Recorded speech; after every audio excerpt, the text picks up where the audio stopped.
যখন চারদিকে অন্ধকার নেমে আসে, যখন আপন মানুষও তোমার পাশে থাকে না, তখনও ঈশ্বর তোমার পাশে থাকেন। আমি শ্রীকৃষ্ণ, আমি তোমার হৃদয়ের মধ্যেই বাস করি।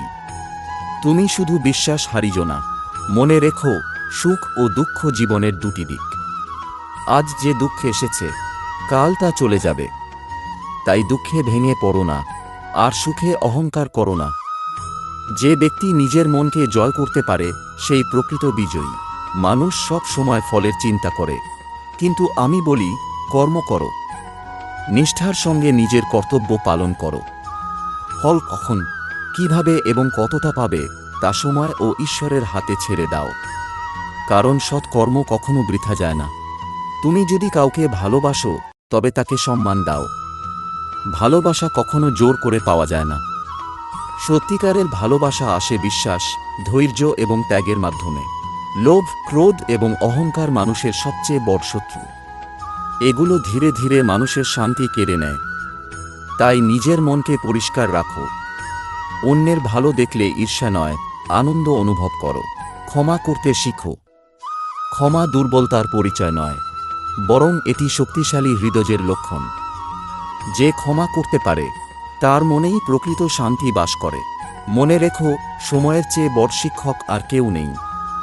সময় তোমাকে শেখাবে কে সত্যিকারের আপন, কে শুধু স্বার্থের জন্য তোমার পাশে ছিল।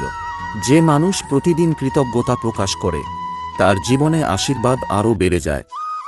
সকালে ঘুম থেকে উঠে ঈশ্বরকে ধন্যবাদ দাও। বলো, হে প্রভু, আজকের দিনটি সুন্দরভাবে কাটানোর শক্তি দাও। কখনো অন্যের ক্ষতি করে নিজের উন্নতি চেও না। অন্যের চোখের জল দিয়ে নিজের সুখ করা যায় না। সৎ পথে একটু দেরিতে সাফল্য এলেও সেই সাফল্য স্থায়ী হয়। ভয়কে কখনো তোমার জীবনের নিয়ন্ত্রক হতে দিও না। সাহস নিয়ে এগিয়ে যাও। মনে রেখো, প্রতিটি বড় অর্জনের শুরু হয় একটি ছোট পদক্ষেপ থেকে। যে ব্যক্তি নিজের ভুল স্বীকার করতে পারে, সে প্রতিদিন আরও উন্নত মানুষ হয়ে ওঠে। ভুল থেকে শিক্ষা নাও, কিন্তু ভুলের জন্য নিজেকে সারা জীবন দোষ দিও না। জীবনে অর্থ প্রয়োজন, কিন্তু অর্থই সব নয়। অর্থ দিয়ে বাড়ি কেনা যায়, কিন্তু শান্তি কেনা যায় না। তাই হৃদয়ে ভালোবাসা, সততা এবং মানবতা ধরে রাখো। অন্যকে সাহায্য করো, কারণ মানুষের সেবাই ঈশ্বরের সেবা। তোমার সামান্য সাহায্য হয়তো কারো জীবনে নতুন আশা এনে দিতে পারে। সবসময় সত্য কথা বলো।